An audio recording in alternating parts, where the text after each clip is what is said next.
Bien, vamos con nuestra segunda nota que tiene que ver con Palestina, con lo que sucede en Gaza y una oportunidad que parece que se abre para por fin llegar a un acuerdo de alto al fuego que después se pueda traducir en una paz duradera entre Israel y Hamas, que es el gobierno de la Franja de Gaza en Palestina. Este es un tema muy interesante y en lo que nos vamos a enfocar es por qué han fracasado los intentos previos, porque ya han habido varios intentos previos de llegar a un alto al fuego, qué es lo que no ha funcionado. Y entonces para eso nos vamos a ir a hablar de qué es lo que cada lado quiere, que todavía no se llega al acuerdo entre esos dos intereses y qué cambió recientemente. ¿Cómo cambia el cálculo después de lo que fue esta guerra de los 12 días entre Israel e Irán? Que puede hacer un poco más posible o un poco más probable que por fin a algún lado ceda un poco y se llegue a una paz. Vamos a empezar viendo esta nota del New York Times, donde nos menciona que los funcionarios israelíes expresan optimismo sobre el alto al fuego. O sea, este es el cambio, digamos, de talante, este es el cambio de ánimo que podemos empezar a ver reportado sobre el lado de Israel. Y vamos a hablar específicamente de qué generó ese cambio.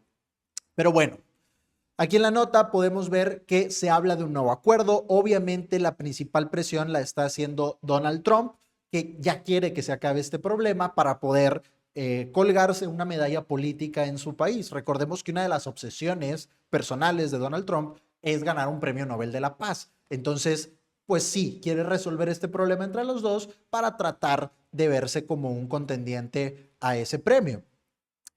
¿Qué es lo que tenemos en ambos lados? O sea, ¿por qué sigue la negociación? Por un lado, Hamas, que es el gobierno de Gaza en Palestina, tiene más o menos a 20 rehenes todavía con vida, rehenes israelíes que tomaron el 7 de octubre del 2023. Y aquí queremos hacer un paréntesis.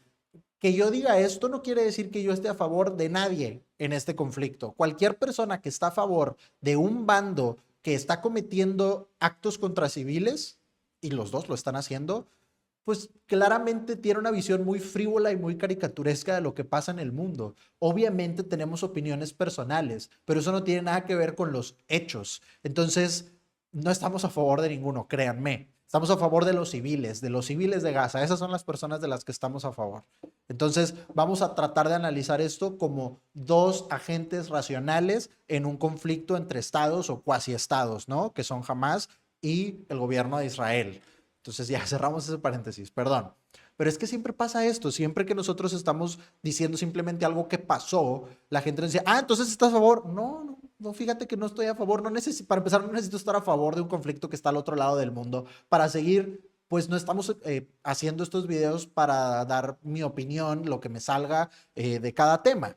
Todos tenemos opiniones, pero ese no es el punto. Estamos tratando de ver los hechos y explicándolos de una manera quizás un poco diferente o quizás desde otro punto de vista. Nada más, eso es lo que estamos haciendo. Si tú crees que en todos los conflictos del mundo las cosas son tan fáciles como estos son los buenos y estos son los malos, pues igual y deberías enfocarte más en ver películas y en hacerte cinéfilo que en temas de política. En fin, el caso es que, bueno, Hamas tiene estos rehenes y esa ha sido su carta de negociación con Israel. Muchos de estos rehenes pues perdieron la vida en el cautiverio y todavía quedan algunos con vida. Obviamente el punto de Israel principal pues es seguir atacando Gaza, seguir básicamente, pues no queremos usar palabras que puedan ser ahí medio controversiales para las redes sociales, pero seguir tratando de reemplazar a la población de Gaza por una población israelí.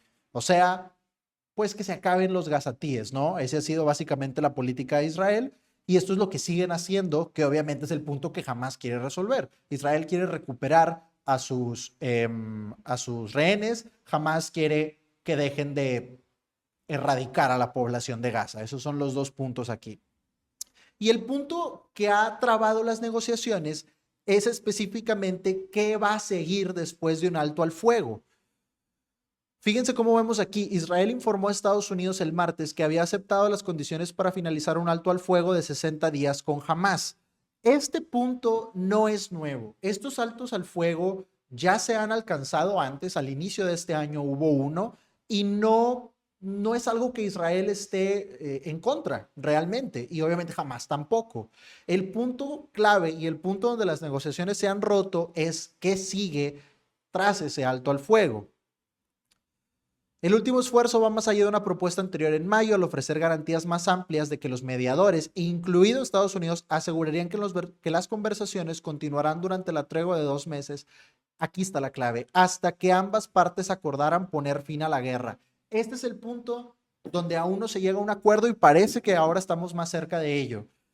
Hamas dice, vamos a hacer un alto al fuego de 2 meses, perdón. Durante todo ese alto al fuego va a haber liberación de rehenes y este es el punto clave. Los mediadores tienen que afirmarme, que en este caso los mediadores es Estados Unidos, obviamente, Egipto y Qatar también han estado muy involucrados. Los mediadores tienen que asegurarme desde antes que este alto al fuego va a terminar en una paz, va a terminar en un acuerdo y que hasta que no lleguemos a ese acuerdo, entonces el alto al fuego se quede indefinido. Mientras que Israel dice, a ver, sí, vamos a hacer el alto al fuego, dame mis rehenes, yo voy a retirar algunas de mis fuerzas de Gaza, pero si después de esos 2 meses no llegamos a un trato, pues volvemos a lo que estábamos haciendo y otra vez todos contra todos. Ese es el punto de contención entre ambos. Otro punto que ha sido un obstáculo para llegar a un acuerdo ha sido el tema de la liberación de los rehenes. Obviamente aquí ya vemos las posiciones de ambos, ¿no? Jamás pues no confía en Israel, no podríamos pedirle que confíe mucho en Israel, pero jamás no confía en Israel y por eso quiere por escrito el detalle de que ese alto al fuego va a terminar en una paz definitiva. Y por lo mismo, pues no quiere liberar a sus rehenes más rápido, usa a estas personas como monedas de cambio. Ok, esto es lo que están haciendo, no estoy diciendo nada, nada más estoy diciendo que eso están haciendo. Y créanme que probablemente estoy a favor, ya personalmente estoy a favor del mismo bando del que ustedes están a favor. Entonces, tranquilos. Pero bueno, quiere usar a estas personas como moneda de cambio y dice, ok, los voy a liberar, pero poco a poco, no te los voy a dar todos de una vez. Mientras que Israel dice, a ver, no, no, no, son ciudadanos israelíes, ya se están acabando los que te quedan con vida, libéralos de una vez. Entonces, pues cada uno quiere el trato que mejor le convenga, ¿no?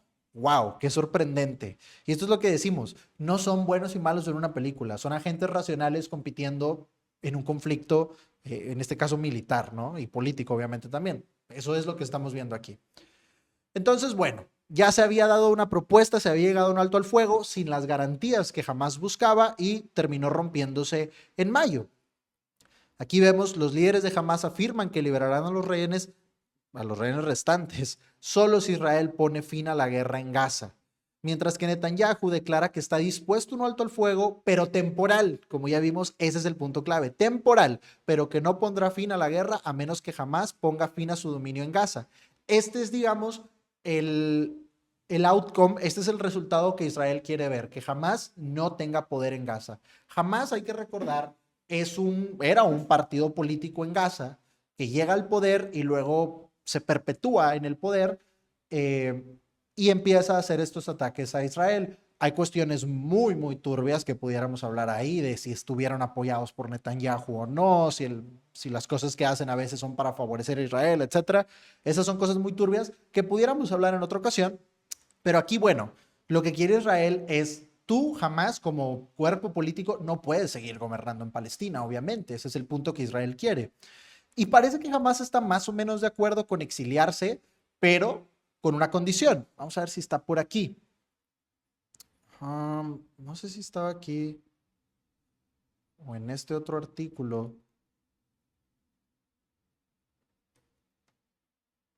Bueno, probablemente no está en ninguno de estos, pero la condición que jamás quiere para aceptar que, ok, voy a dejar el poder y mis líderes se van a exiliar en otros países, es que Israel no ponga el gobierno que siga después de Hamas, que no ponga el gobierno en Palestina, que se quede un comité tecnocrático, o sea, un comité de personas que estén preparadas de palestinos. Ese ha sido otro punto de contención aquí.